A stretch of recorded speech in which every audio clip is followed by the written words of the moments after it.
We're beginning the interview of Tape 3 with Mrs. Thieberger. So, I wanted to know What happened? more about what happened to your husband. He was on the truck, you said, and they were in, did you say it was Troppau?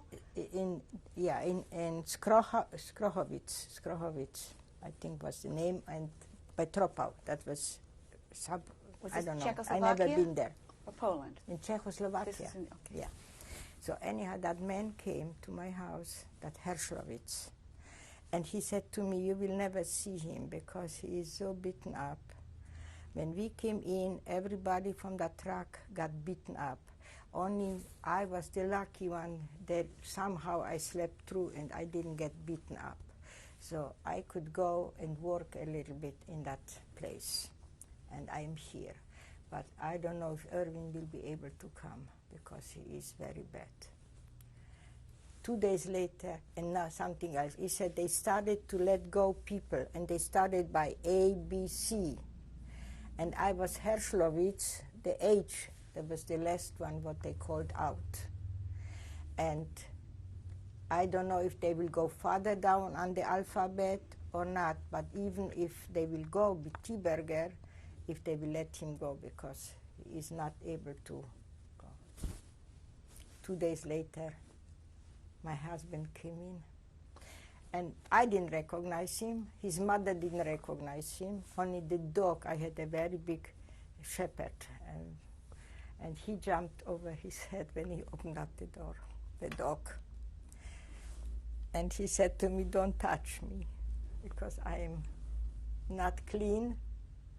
There was full with lies, with lie, you know how you call that, what goes in your... What had happened to him?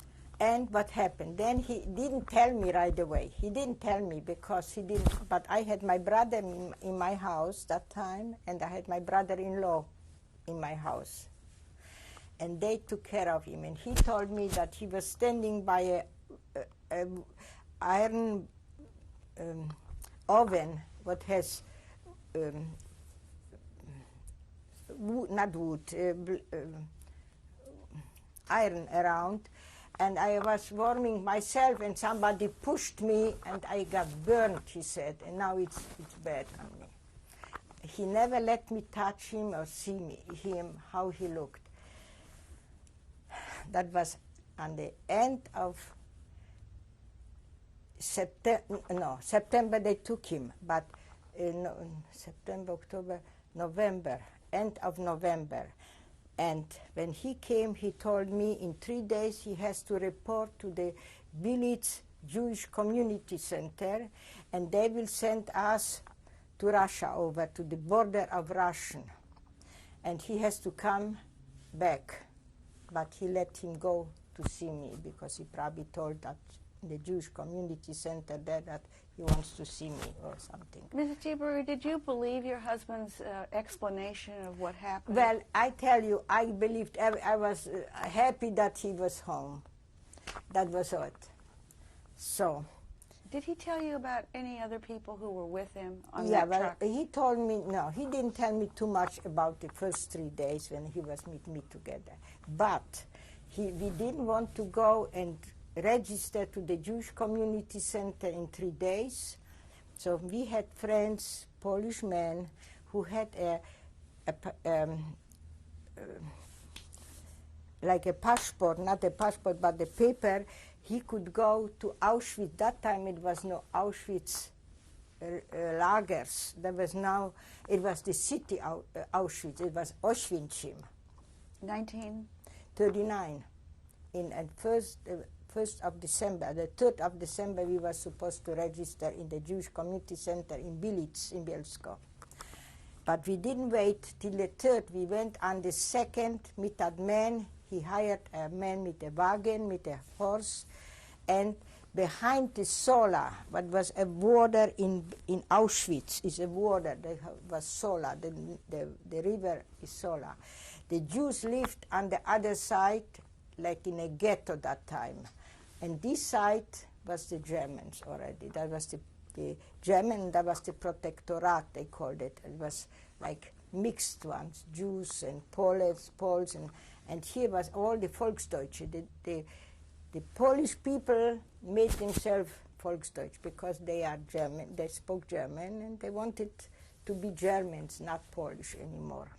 So that was the border. So he took us on that wagon with a horse, my daughter, my husband, and me. And we went to Auschwitz. But that time was no ovens. That was only a ghetto. You know what's a ghetto? This street you can go, and that street you can go, and that street you can go, but not what's not allowed for you to go. That was a ghetto, and we had their own people living together, the Jews. Were they forced to live there? And we went with him, and they went over that border. Were they forced to live there? Forced?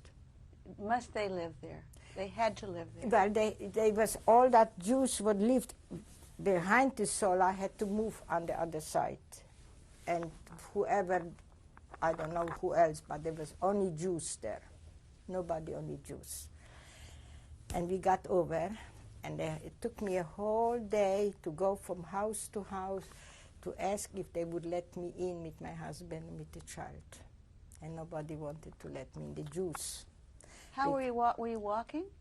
Yeah, it was a city. That's a city. It was a road, you know, like a road and one road. There was maybe 6, 7 roads where you could go, where you was the Jews only. There was even stores, Jewish stores there too. Well, so I went to many houses. With your daughter? With my daughter and with my husband. Like he was probably patched up with what they did for him. And my brother and I had a maid, and my brother and the other sister, that Rosa with her daughter, and the other sister, what was not far from them, they all stayed in my apartment. And I, with my husband and my daughter, went to Auschwitz because I didn't want him to register to go to Russia. So Rosa Gishner, was it? Gishner. Stayed back in there their house from the Gishner. house. The house is still there. It's registered to my husband and to his sister, because she didn't overlive the war. She was sent to Auschwitz too. But when we came to Auschwitz, so I knocked on that door, and when they saw my husband, they didn't want to let us in because he looked like a dying on the street or in the door. What did they say? They don't have any room. They don't have any. I said, could you keep us a little while till we find something? Could you? And ask everybody wherever I knocked, and nobody wanted. So finally, Mrs. Baker, she had a daughter, Hannah Baker, and she was the only mother. And she told me, then later she let me in, and she told me later that she's a widow and she has 2 sons, and they went to Russia. They ran away because they was afraid they will do something to them. So we stayed with them till January to February. February, all the Jews what was on the other side still, like the Gishner and my brother, they had to get out because they started to go to working lagers, or they took them already for work. My brother, when volunteered, always worked. He was not buried, and he was a strong boy, and he came from the Czechoslovakian army already, so he was good. So then they came to us. After that, they came all to us in my apartment. We stayed with Mrs. Baker maybe 2 months or 3 months, and she helped. Then my husband told me what happened to him. Then he told me. He didn't tell me before anything. I only saw he was open. Everything was open. What happened? He said all the 50 men, it was women there too, on that. They put one after the other on a table what had only a board on that table. And they put them down, and the hand tied together and up, like pulling something. And they was beating them. They had legs from tables, like 4-count legs, and from one side and from the other side, and they was beating, and they beat him up that he was, well, I don't know how he could still work a little bit after that. He was working in the lagers too. And he said they They made him, and then it was, when he got down from that table, it was nothing, only in blood. They walked in blood. And all the Jews was on the top, sleeping, and the priests, there was priests there too, but Polish priests, they didn't want to do something for them or whatever they did, they brought them in. But nobody was so bad than these 50 men. It was mostly Polish people. Now, this is the jail? It wasn't a jail, it was like a dead factory there. A factory? Well, that was before a sugar factory in that place. And then it was empty, so they put all the people what they wanted to kill. Or I don't know. And the town was again? Skrochowicz by Troppau. So my husband said he doesn't know how he survived that, and that Herschlowitz, when he went out to work and brought sometimes a little bit something for him to drink, he helped him a lot in that because he was not beaten up. And my husband was, but he said there was a Jewish man from Krakow, and he was not normal. And he was in an institution in Krakow. When they took out everybody from that institution in Krakow, they took him, brought him there too. And he was not normal, you know, that man. So every day they told him, I don't remember what was his name, he told me the name. He had to go up, there was a ladder to go down, and he had to stay on the ladder on the top and scream, "Die Juden sind das ärgste," I will tell you in English. The Jews are the worst people in the world. That he had to scream like that. The SS, the Gestapo, the SS told him to say that. And he was afraid, he did. And when he screamed, for all the other one what had to listen, the whole, you know, downstairs was it was like not a barrack, it was like a sugar factory what had a top and a lower, and he screamed like that, and then the SS... This was Hershkowitz? Was this Hershkowitz? This person who was screaming, I've lost his name. The Jews are the worst... No, what was the man who was screaming? That was the Meshuggene, the not normal man, what they brought him always up there, and they told him to say that, loud for everybody. So he said it. And he said it one day and again. And every time when he was saying it, the SS man gave him something to eat or a sugar. I don't know what, he gave him something like a present. But one day he got probably a little bit better, or somebody told him something or whatever. And he went up and he screamed, "The Jews are the best people in the world." And the SS man screamed up there, "What are you saying?" I don't remember what my husband told me, the name of him. And he said, "What are you saying?" And he repeated the same thing again and again. So they brought him down, from the ladder down, and there was, my husband told me, there was wood, what was holding the roof or something like, and they put him there, and they beat him from one side, from the other side, till from the mouth came out full of white stuff, and the brain came out too somehow. I didn't want to listen what he told me. But my husband told me he washed him the whole time. He washed him out with urine. The urinate, what they had, the water, they washed him that blood of my husband, and that helped him, he said. It healed somehow. And he was so good to him, that Meshuggene, you know, that crazy man. It was the crazy man who washed your husband? Yeah, my husband, yeah. And he was full midlife. My husband came, I couldn't get it out. He had hair here, my husband, you know. He was, so in that hair, in the skins was lice. And under the arm, maybe for months and months and months, I had I took them out always and killed them. It was everything.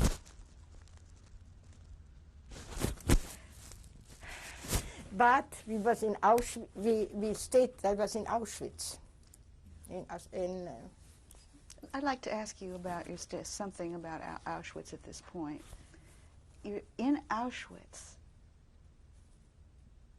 and it's right at the time when things are beginning to get terrible. It was not the ovens there then, but when we was later on, when my brother came over, when they brought all the Jews over there on the Krakow and Warsaw, and you know, they had to move up there because here was the Reich, and that was called it different. I forgot what they called it. But my husband registered right away to work, and my brother too. My husband worked, fixed wells in the base, in the ground, but the people or whatever the German. He fixed typewriters for the Germans in the office because it was always everything was Germans, and he did work through the Jewish Community Center. They sent him. Somehow, I don't know how he did it, but he could do it. I don't know. God helped him. And my brother went every day because the Jewish Community Center in Auschwitz had to put 200 people every day to work in that. It was a barrack from the Polish soldiers, and they made the ovens. That was the concentration camp later. Because the Polish soldiers was out, everybody, the Poles lost everything there because it was on the German side. You know, before there was the river, and that was Germany, and that was Protectorate, they called it. Protectorate was Poles and Jews and whoever. Krakow, Warsaw was Protectorate. Mrs. Thieberger, when did your husband begin to suspect what was happening? He didn't suspect anything. He always thought not everybody can be bad. He thought he was brought up between German people, and we lived with them, you know. Even my family in Berlin, I remember my aunt wrote to my aunt, to the other sister who lived in Poland, we are the lucky one, we live in Berlin, and you live in Poland. She was on the Polish side. And she said, well, what shall I say? I cannot go to Germany if my husband has here. He was a shoemaker. He made shoes, handmade. And she said, I cannot go. But she always wrote to the sister. There was two sisters in Berlin for my mother. And the father was living in Berlin. They wrote to us, to my aunt, and they said that they are the lucky one because they live in Germany. When did you begin? I'm sorry. When did you begin to know, to think, and to suspect? Well, you said he always thought the best of everyone. I was supposed, when my mother passed away, I was supposed to go to Berlin to my aunt and learn how to sew. That was my father's plan, and he sent me. But when my father died in 1 week because he had a pimple here on the lip. And he was a roofer, and he squeezed it out with probably dirty hands, and he got the blood poisoning. And he went to work with the blood poisoning for 3 days, and it got in his head. And they took him in the hospital on Monday, and next Sunday he was dead. They cut him and cut him and cut him. They didn't have the medicine that time, but you can stop the poisoning. I don't know what to call it. And so when I got the telegram from home, I should come home. My father is in the hospital, so I came 3 days before he died. I came home, and then I stayed again in Poland. I didn't go back to Germany anymore. Why? I don't know. I didn't feel that my aunts, they was good to me, but it was not like my mother. But I asked you, when did you suspect? When did you personally begin to suspect that there was something wrong with the Germans? Yes. I never. You never did? No. It was, my grandfather was in the synagogue. He was showing he was not religious, crazy religious, but he was a Jew, and he went every Saturday to the synagogue. And I know he had on Linden, in a very big synagogue in Berlin. He was always up there on the top, you know, and he was showing me that how to read from the Bible or whatever. I never been there because when I came, they wanted to let me, they didn't want to get me right away a job to learn how to sew, and I don't know, it was mixed up. At this point, where was Eric? Eric was, when he finished his military in Czechoslovakia, they took our place where we was not born, but where my grandparents was born, they took it to the Poles. And the German, when the German came in to Poland, they brought, my brother came before to Poland when the Czechoslovakia was Germany already. He didn't want to stay by the Germans there. When he got out from the military, from the Czechoslovakian military, he lived in Mariš Ostrov and he worked in a... Where was he when you were at this point, when you were in Auschwitz? Meet us. He was with you? Yeah. Did he live with you? He went meet us, meet me. He lived in when we came from Mrs. Baker. We rented an apartment. It was somebody who the parents ran away and the daughter was only there. They had 5 rooms there and we moved in. So my brother came to us. Irvin's brother, sister with her husband. The father and the mother came and stayed. Everything from my husband's side came to stay with us. And my aunt, that sister was the sister of my mother, came there too. She stayed in my bedroom with me, and she had a daughter too. So they came with me. Were you working then too? No, I was not working there. Did you start? I only worked so much because I had Renee, my daughter, and I had to cook for everybody. Well, we had only a little oven and we couldn't cook in one time for everybody, so we changed away. But my mother-in-law lived with us there and my father-in-law, the Thiebergers.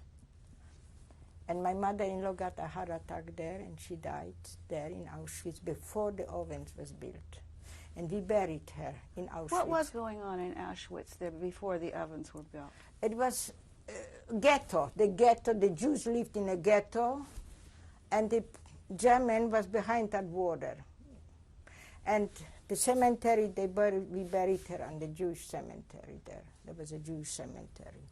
What was Eric doing? Eric, when they started the Jewish Community Center had to put every day 200 Jews to work in that military place, and that they was devoting, doing that concentration ovens that time there. They started it. And every day the Jewish Community Center had to put up 200 men to work there. To help them build the ovens? Yeah, but they went with SS. They had to register in the Jewish Community Center, 200 men, and every day they had to go and work there, day by day. And my brother volunteered, so he got two zloty for a day or for an hour from some men who didn't want to go to work. So the Jewish Community Center had a few people who wanted to work for money and didn't have to take somebody from, there was religious people, they didn't want to go to work or they didn't want to go on Saturday. And so my brother always volunteered, but he got a little bit paid, not much, but a little bit. And he stayed with us too. But then they registered for work to Germany, and my brother registered himself. He was one of the first one he wanted to go. So he got to Blechhammer. Blechhammer was in Germany already. How could you spell that? Blechhammer. Blechhammer. Just as your guess, in your own language. B-E-C-H-H-A-M-M-E-R. Blechhammer. And that's where your brother was sent? Working first. And then there was many other there was only young ones, not older people. My husband didn't go. My husband stayed with us. Well, I had 2 children from somebody what the mother was taken away or something was wrong. And there was 2 children who didn't have anything to eat, so I had them every day for dinner in my house, and I helped them whatever I could for my daughter. I gave the girls. She's now that lady, the mother of them. She's now in Israel. Did you ever go out to work yourself No, during this period? never walked to work. I went myself, then later when I was in ghetto. So what happened? When they finished up the ghetto, when they finished up the concentration ovens, they took us all on the train and they took us to another ghetto, to Sosnovitz and Bendin. Would you spell that, please? Just your own way. Bendin, B-E-N-D-I-N, Bendin with Z. Yes. It was a Z. And Sosnovitz? That's in Sosnovitz. That was 2 Jewish places not far from Krakow. But only Jews, mostly Jews lived there. They took all of you or just you? Or? No, everybody, all the women what was left, because the men mostly was gone. Where were the men? They sent him on work to Germany somewhere. My brother. Your husband? My husband went. No. They had in Sosnovitz there was a Jewish big community center, Jewish, and they needed for the Bautrup Zeibusch 500 Jews. And my husband registered for that. For the what? Bautrup Zeibusch. Would you spell that, please? Bautrup was like a troop, like a Zeibusch. That was the Ansiedlung and Aussiedlungsstab. The offices was in Katowice, and they sent to little parts of Poland 15 men, 20 men, but they threw out Poles or killed them or something. They took that away, the houses or even the farmers. Some of them, when they was against the Germans, they threw them out from there, or they arrested them, or they killed them, whatever. They brought from Germany people, what was bombed somewhere in Hamburg or somewhere else in Germany. They put them in these apartments in Billitz, where I was later in the lager, in the Arbeitslager. It was a working lager. They called it Arbeitslager. Billitz in the working lager. Bielsko, Billitz. B-I-L-E? E-D-I-T-Z.